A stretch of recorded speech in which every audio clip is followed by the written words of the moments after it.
Kita baca sama-sama. Apa saja? Mulai Bu semangat sedikit. Apa saja?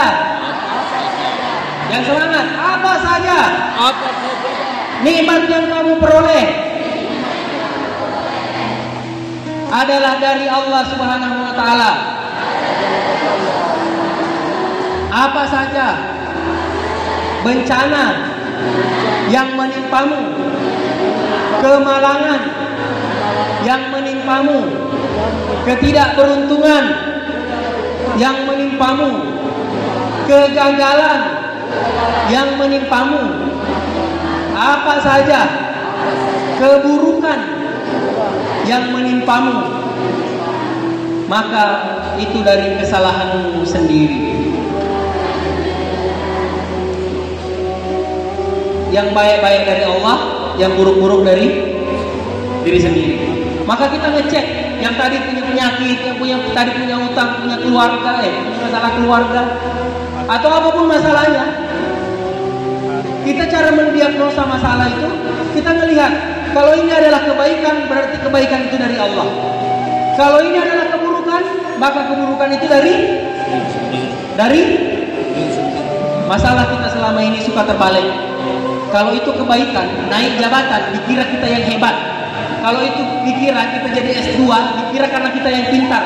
Kalau kita tambah kaya, bisa beli mobil, bisa beli motor, bisa beli bisa bangun rumah, dikira itu karena kita luar biasa. Itulah mental korun. Mental apa, Bu? Mental korun. Korun mindset. Isi kepalanya korun itu dipuji-puji kan? Kue korun hebat sekarang ya, jadi orang sukses, sudah jadi pejabat, punya usaha banyak, punya harta banyak. Apa kata korun? Oh, ini kan karena saya kerja keras, ini kan karena saya banting tulang, ini kan karena saya berikhtiar, ini kan karena saya sekolah. Ini karena saya punya ilmunya, karena saya pintar, karena saya hebat. Maka orang yang berhasil, punya pencapaian tertentu, lantas merasa dirinya yang hebat, yakin dan percaya, sebentar lagi dijatuhkan sama Allah. Kapan? Sebentar lagi. Likuifaksi pertama di dunia ini, tahu likuifaksi yang terjadi di Bali? Bumi terbelah, lalu kemudian menenggelamkan apa yang ada di atasnya. Itu pertama terjadi sama korun. Pernah kita dengar namanya harta korun? Pernah dengar? Kita bilang harta karun. Bukan karun, korun. Kenapa? Karena dulu ada orang kaya, awalnya orang baik. Awalnya orang baik. Ketika makin sukses, makin berhasil, makin kaya, dia lalu bilang, kebaikan ini karena saya hebat, karena saya kerja keras, karena saya banting tulang, karena saya punya nama baik, saya punya semuanya. Di sini saya yakin dan percaya tidak ada yang sekaya korun. Mau lihat gambaran kekayaannya korun? Kita berdiri di sini, datang unta berbaris, onta berbaris, bawa kunci gudang hartanya korun. Nah, onta paling terakhir itu tidak kelihatan. Itu cuma kunci gudang hartanya korun. Dikasih Allah limpahan kekayaan. Ternyata kekayaannya itu dia pakai menganggap dirinya hebat. Kesuksesannya itu, kalau begitu kita tidak boleh kaya. Belum selesai ceritanya. Kalau begitu kita tidak boleh sukses. Belum selesai ceritanya. Korun harta kekayaannya, kalau berbaris onta dari sini, bawa kayak kuda bawa gabah. Kayak kuda bawa gabah. Tapi karungnya bukan isinya gabah. Karungnya isinya kunci gudang hartanya korun. Berbaris sampai ujung sana, unta yang paling terakhir tidak kelihatan.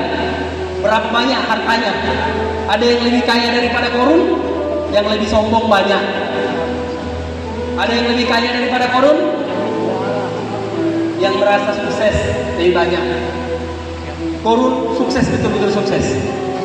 Saya sempat bilang wajarlah kalau sukses.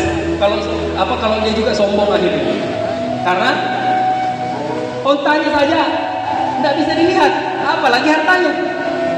Apa yang terjadi? Begitu dia bilang, ini semua karena saya hebat. Begitu semua dia bilang, ini semua karena saya saya berprestasi, karena saya kerja, karena saya bisnis, karena saya usaha, akhirnya korun ditenggelamkan sama Allah bersama harta-hartanya. Itulah kenapa di dalam bumi ini ada orang bilang ada hartanya korun. Saya bilang, orang Sulawesi bilang harta karun. Kan orang Sulawesi itu unik-unik. Orang bilang ustaz, dia bilang ustaz. Orang bilang zoom, dia bilang zoom. Karena Sulawesi, bukan Sulawesi. Gak bilang zulzilu, dia bilang sulsilu. Bisa sul.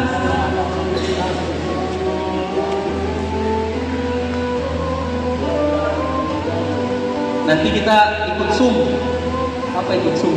Oh ternyata ikut zoom. Nah itulah kelebihan kita orang di Sulawesi. Orang di tempat lain belum bisa. Sampai mana tadi?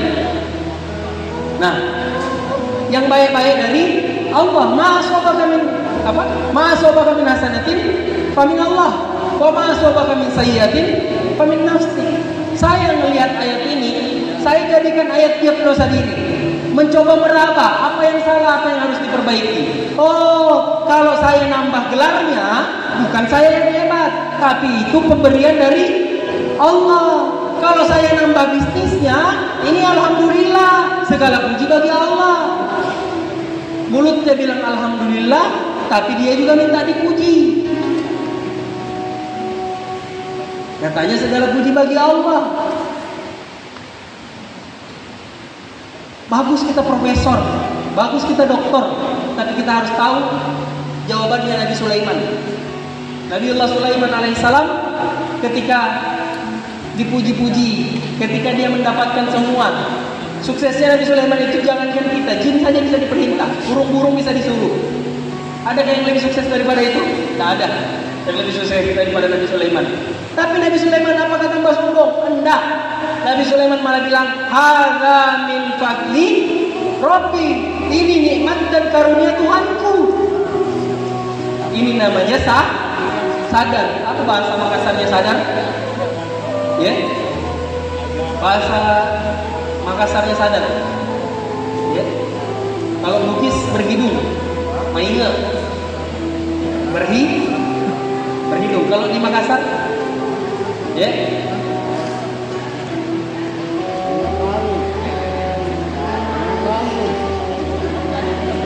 Ma'ronani. Apa?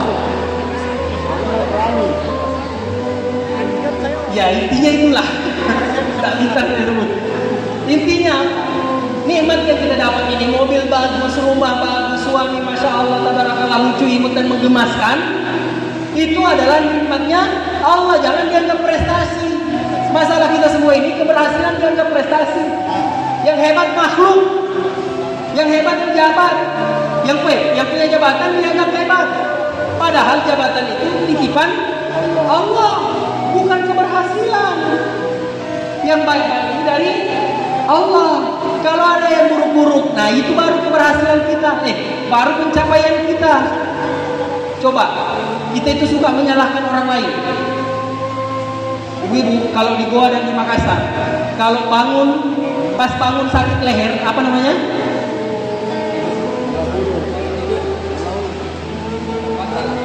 Bahasa Indonesia ini salah bantal. Cobalah, hebatnya orang Sulawesi.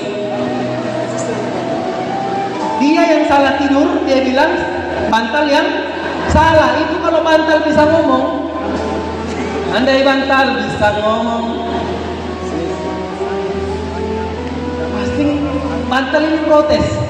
Oh kenapa gara-gara saya? Kau yang salah tidur. Kita itu suka nyalahkan keadaan. Masalahnya kita tidak sadar kalau ternyata yang salah itu diri sendiri. Apa yang mau diperbaiki? Diri sendiri. Anak bermasalah, kena narkoba, apa yang harus diperbaiki? Anak. Suami selingkuh lagi, siapa yang harus diperbaiki? Ibu-ibu saya tanya, suami selingkuh, siapa yang harus diperbaiki? Siapa yang salah? Alhamdulillah sudah ikut seminar. Untung ditanya setelah ikut seminar. Kalau ditanya sebelum ikut seminar, jawabannya, suami macam apa itu? Datang pelakor, siapa yang salah? Siapa yang salah? Pelakor. Tidak pakai Quran. Yang bikin hidup kita bermasalah, kita jauh dari Quran. Baru berapa ayat saja kita salah terus. Salah terus tak? Kenapa tadi hidup kita bermasalah? Karena barang-barangnya semua pakai pedoman, pakai petunjuk, buku petunjuk. Hidupnya tidak pakai buku petunjuk. Yang baik-baik dari Allah dan buruk-buruk dari diri sendiri. Sekarang kita buka lagi surah 21 ayat surah Al-Anbiya. A'udzubillahi minasyaitonirrajim. Bismillahirrahmanirrahim. Santri pelan-pelan hafal satu-satu ya. Kullu nafsin dha'iqatul maut wa nabluwakum bisyarri wal khairi fitnah wa ilaina turja'un. Ini rahasia hidup. Ini rahasia hidup. Siapa yang suka mengalami ujian hidup? Yang sering mengalami ujian hidup? Di sini orang Makassar dari tadi tidak ada yang mau angkat tangan, padahal dia semua lagi kena. Kan disuruh gaspol. Ini banyak materi yang saya pegang banyak sepotong-potong. Mudah-mudahan intinya bisa kita kasih keluar. Siapa yang selalu mengalami ujian hidup? Angkat tangan. Jamaah, siapa yang selalu mengalami ujian hidup? Oke, ganti pertanyaan. Kalau disuruh angkat tangan tidak mau. Sekarang saya tanya, siapa? Siapa lagi? Ya memang harus siapa? Harus ditanya. Siapa yang selama ini ketika mendengar kata-kata ujian hidup, yang dipikirannya itu adalah musibah, yang dipikirannya itu adalah masalah, yang dipikirannya adalah keburukan, bencana lah, kecelakaan lah, atau apa? Siapa yang merasa seperti itu? Bu, serius, saya kali ini minta tolong. Kalau tidak merasa jangan angkat tangan, kalau merasa angkat tangan. Saya mau survei supaya saya tahu yang saya bahas ini nyambung tak? Jangan sampai saya bahas ternyata ibu sudah ngerti, mending bahas yang lain. Sekarang saya tanya, siapa yang ketika mendengar kata-kata ujian hidup, yang ada di pikirannya adalah masalah, yang ada di pikirannya adalah sesuatu yang tidak baik? Siapa bu? Siapa pak? Bapak lah. Ketika mendengar kata-kata ujian hidup, saya ini lagi diuji sama Allah. Yang makna yang dimaksud ujian selama ini, ya buru-buru enggak? Musibah, kecelakaan, iya enggak? Ibu ini nyambung enggak? Serius, saya butuh berapa banyak yang seperti itu pandangannya, berapa banyak yang tidak.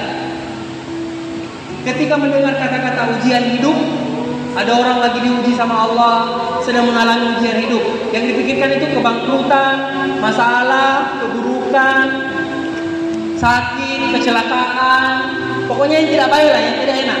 Begitu kan? Di Goa seperti itu juga. Di Makassar juga begitu. Oh sama ji, singkama ji koi. Maksudnya singkama ji, sama-sama tidak pakai Quran, bukan sama-sama. Coba lihat, kita langsung ya, yang huruf tebal. Wa nabluwakum bisyarri wal khairi fitnah. Kami akan menguji kamu dengan keburukan dan kebaikan. Coba Allah bilang, wa nabluwakum bisyarri wal khairi fitnah. Kami akan menguji kamu dengan kebaikan dan keburukan. Orang-orang yang selama ini tidak pakai Quran mengatur hidupnya, dia akan bilang yang namanya ujian itu adalah keburukan. Padahal saya mau kasih tahu, mudah-mudahan yang di belakang lihat, ini ujian hidup, bukan ujian di sekolah, apalagi di pondok. Ini keburukan, ini kebaikan. Saya mau kasih tahu, dalam hidup ini ketika kita menjalani ujian hidup. Lebih banyak orang yang tidak lulus, lebih banyak manusia, kaum muslimin, orang beriman sekalipun yang tidak lulus atas ujian kebaikan daripada ujian keburukan. Dapat nikmat banyak yang tidak lulus, dapat musibah banyak yang lulus. Oh, gara-gara dikejar debt collector, khusyuk doanya, ya Allah, tolong kamu ini ya Allah. Tapi dapat kebaikan. Sebelum punya motor, rajin ke masjid. Begitu punya motor, masjid dilewati. Waktu masih pakai motor, rajin ke panti asuhan. Setiap habis gajian, datang ke panti asuhan. Begitu punya mobil, rajin ke panti pijat.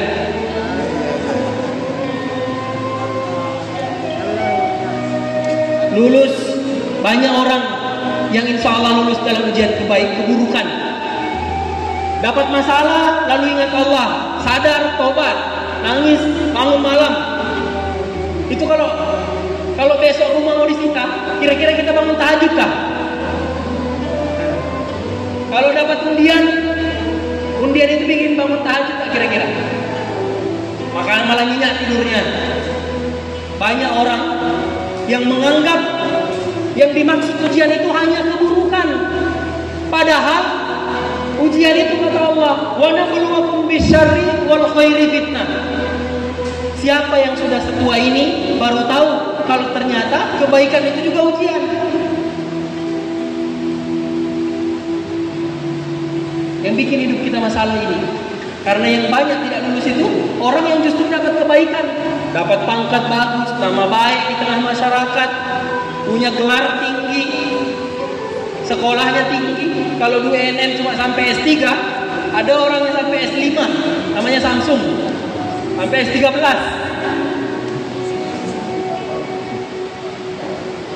Kalau Samsung cuma bisa sampai S3. Kalau Samsung bisa sampai S sekian. Dikira dapat nikmat itu bukan ujian. Akhirnya apa? Coba lihat syukuran. Naik rumah baru, syukuran, panggil biduan. Judulnya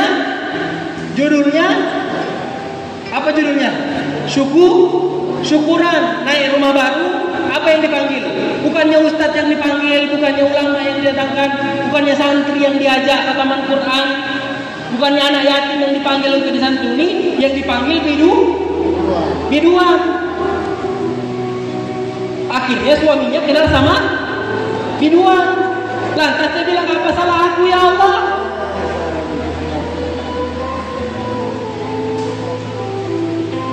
Dia bilang, selamat menempuh hidup baru. Hari pertama dia menikah justru tidak sholat zuhur.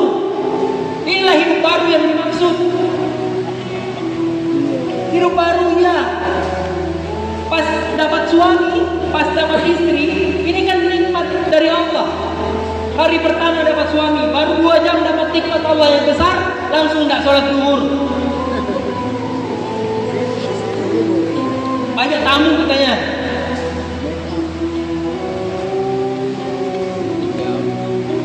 Tahu apa yang salah, apa yang harus diperbaiki? Siapa yang salah, siapa yang harus diperbaiki? Kalau suami bermasalah, bukan suami yang harus diperbaiki. Siapa? Kalau istri bermasalah, bukan istri yang harus bukan istri kita yang harus diperbaiki. Tapi siapa?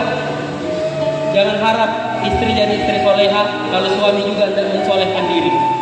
Jangan harap dapat anak yang soleh kalau kita juga tidak bisa menjadi anak yang soleh untuk kedua orang tua kita. Ini ujian kebaikan, ujian, keburukan juga ujian. Ada utang, ujian enggak? Dapat uang, ujian enggak? Alhamdulillah sudah ngerti. Tadi dibilang ujian itu yang buruk-buruk. Mau enggak tips supaya bisa melewati ujian dengan baik? Pernah sekolah SD semuanya? Waktu sekolah SD ada tulisannya harap senang ada ujian. Harap senang. Mungkin beda ya sekolah kita. Kalau di sekolah saya dulu harap senang ada ujian. Oke lah, kita pakai harap tenang, ada ujian. Masalahnya kita kalau dapat ujian rapa-rapa, apa kalau di Makassar rapa-rapa? Langsung update status, panjang sekali statusnya. Tidak tenang. Padahal gurunya bilang dari sejak SD kalau ada ujian harap tenang, tenang ada Allah, balik sama Allah, perbaiki lagi zikirnya, perbaiki lagi sholawatnya, perbaiki lagi sholatnya. Yang bikin kita tidak tenang karena tidak ingat Allah. Allah bizikrillahi tatmainnul qulub. Tidak ada cerita bahwa yang bikin tenang hidup itu liburan. Tidak ada cerita yang bikin tenang itu shopping. Tidak ada yang cerita bikin tenang itu ke bioskop. Tidak ada cerita bikin tenang itu ke mall. Yang ada ceritanya itu ala bizikrillahi tatmainnul qulub. Maka kalau hati mau tenang, yang diperbanyak itu zikir. Siapa yang bilang? Allah. Selama ini hati kita, cobalah yang suka liburan. Kalau liburan insya Allah senang, tapi saya tidak bilang bahagia. Kenapa? Pas pulang dari liburan, utang diingat lagi kan, masalah diingat lagi kan. Yang kemarin kita perebutkan, kita ributkan di kantor misalnya, kan diingat lagi kan. Berarti hanya senang untuk sementara. Ketika ke pantai senang, iya, bahagia enggak. Buktinya apa? Ketika dia pulang, kembali lagi semua masalahnya. Kembali ke ya. Kenapa? Kita suka kasih makan perut, lupa kasih makan hati. Makanannya perut, itu nasi. Orang Makassar, orang Sulawesi tidak kenyang kalau bukan nasi. Lain sarapan pagi, lain makan pagi. Sarapan pagi kue, makan pagi nasi goreng. Banyak orang yang sibuk kasih makan perutnya, lupa kasih makan hatinya. Allah yang bilang, Allah bizikrillahi tatmainnul qulub. Yang bisa bikin tenang hati itu cuma ingat Allah. Coba lagi mana? Pas lagi stres-stresnya malah ke tempat hiburan. Senang iya mungkin, happy iya mungkin 2 jam. Pergi karaoke, senang-senang 3 jam palingan. Setelah itu masalahnya diingat lagi. Padahal ala bizikrillahi tatmainnul qulub. Nah, kebaikan, keburukan 2. Tapi saya mau kasih tahu, dua-duanya ini bisa menjadi musibah. Kebaikan yang kita dapat bisa menjadi musibah. Keburukan yang kita dapat juga bisa menjadi musibah. Sebaliknya, kita dapat kebaikan, kebaikan itu bisa menjadi anugerah, dan keburukan itu bisa berubah menjadi